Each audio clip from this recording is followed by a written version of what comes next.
Hello, hello. Welcome everyone.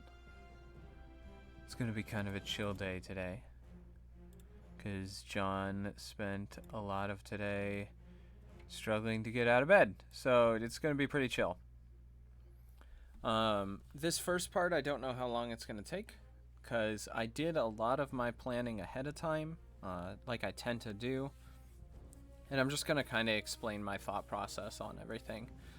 I'm not going to go verbatim, like, right through all of my planning worksheet, but I am going to kind of show what I have in the works for my poor, unfortunate players. And by unfortunate, I mean they're totally going to be fine. It's just a matter of how well they do. The music is going to be stopping soon, just because I don't know if it's copyrighted. So we're going to play it just for this little intro segment, and then we're going to get rid of the rest of it. So, speaking of, it's right about time. We'll close that. Thank you, Idle Champions of the Forgotten Realms, for giving me music to listen to while I wait. Let's exit out of Steam really quick, just to make sure I don't get interrupted. We're going to switch over to monitor view. Hello. Welcome to the D&D Beyond Encounter beta. So, right now, and actually I'm going to pull this up in images. Right now, my players are going through the Grim Hollow book. And this is the Grim Hollow full map. And it's a beautiful map. I love it a lot. And it makes planning incredibly easy.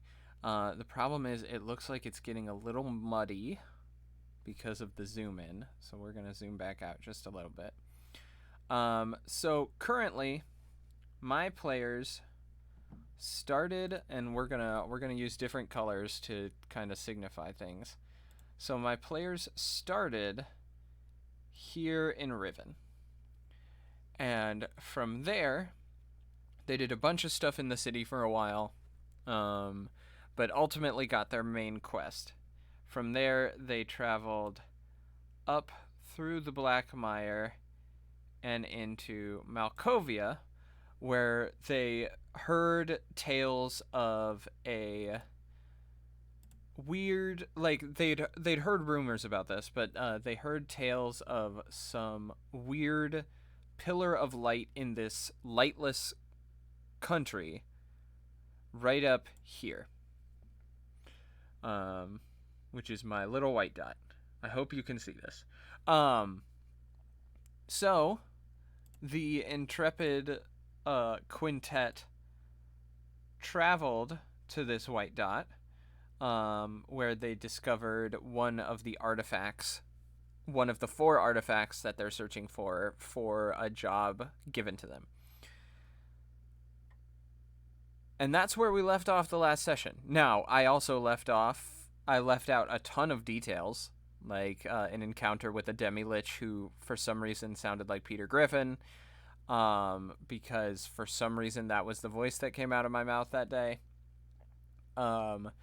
An encounter of a city who hate the undead, and one of the characters is vampiric. Luckily, they didn't find out.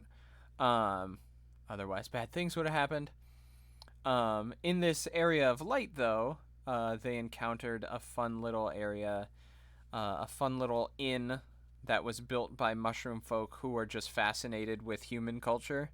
So they built an inn despite the fact that there was no guarantee that anyone would actually come through it. But they were having fun. They had fun with that, and they picked up the first artifact. I just realized I don't have any water, so I'm going to be doing this dry today. At least for now. Later I'll go get some during the break between this and Final Fantasy. I will probably get a drink. For sure, yeah. Hey, Val, I was on a different screen. I totally apologize for not seeing your message until just now, but yeah. Also, I'm covering up... oh, wait, no. That would have been over here. I need to put that overlay in. Hold on a second. We're kind of flying by the seat of the pants right now because I don't normally use this screen. I normally use this screen. So we're flying by the seat of the pants.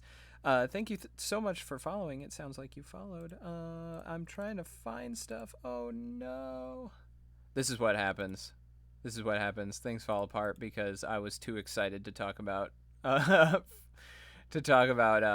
D&D. Let's see here. Ducks, no. Ooh, but that'll do it. Nope, that won't do it. Go away. Docs. Activity feed. Yes. Felixian, thank you so much for following. I'm gonna have to slot you in somewhere, you doc.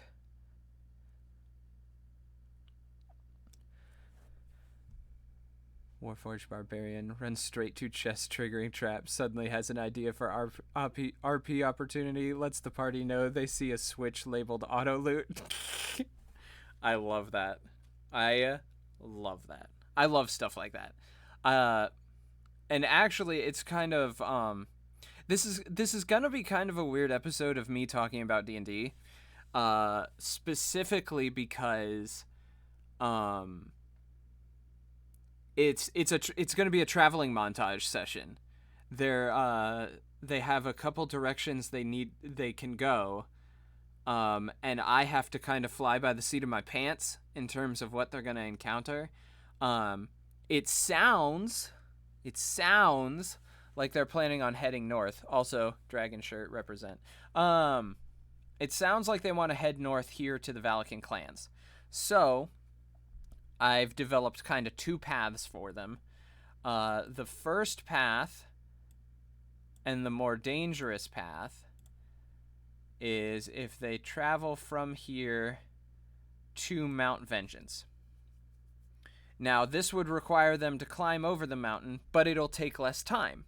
It'll take less time overall, but it'll require more checks. The checks are going to be more difficult, and there's going to be more roaming monsters.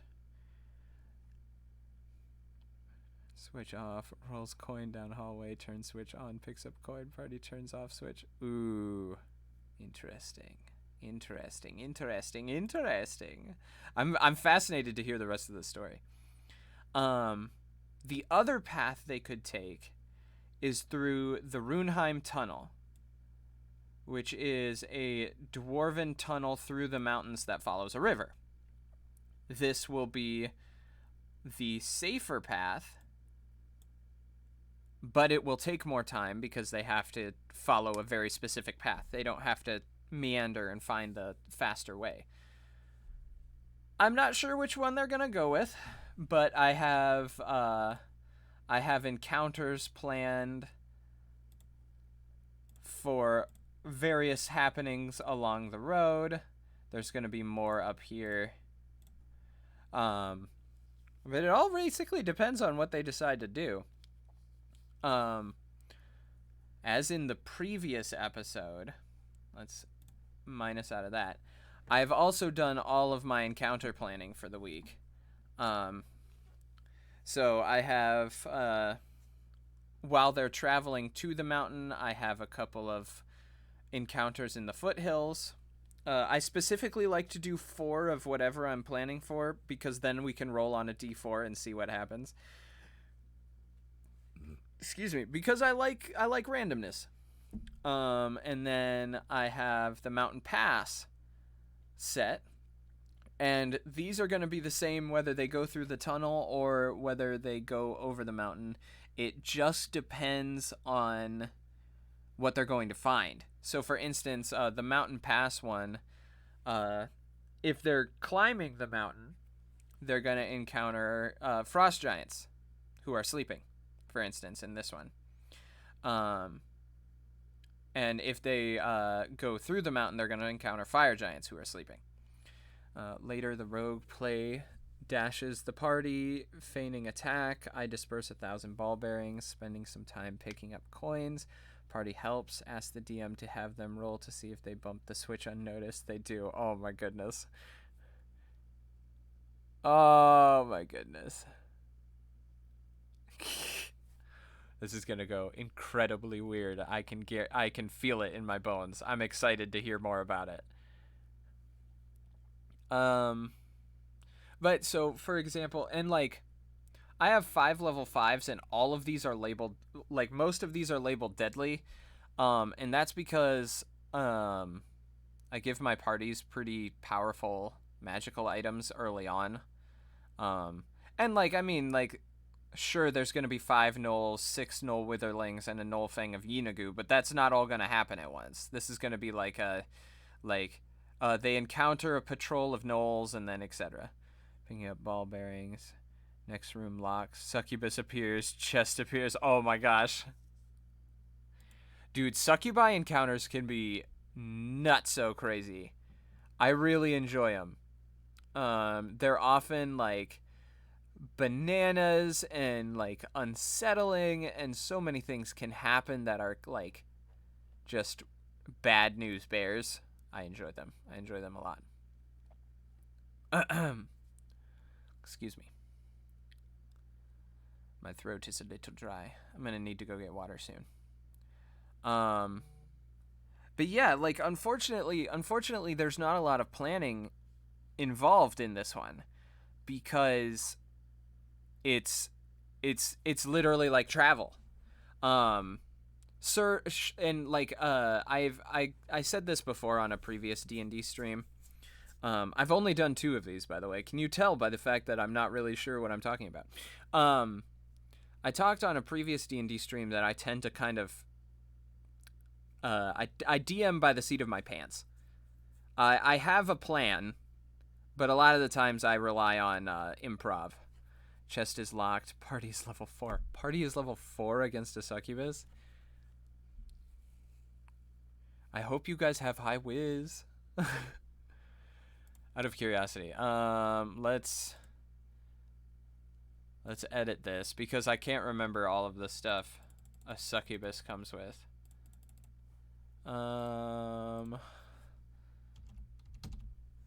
Succubus. CR4. 15 AC, hit point 66. 30-foot speed, 60-foot fly speed. Huge stealth bonus. Chest unlocks after winning. Guess who gets first dibs? I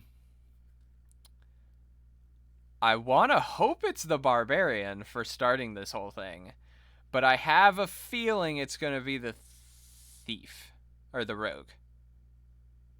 I'm going to guess it's the rogue. I'm going to guess the rogue was like, I want, just because, you know, rogue stereotypes. Let's see. Persuasion's 9, that makes sense. Yeah, it's this ability of the succubus is the scary one. Because of the high DC and the charmed for a full day.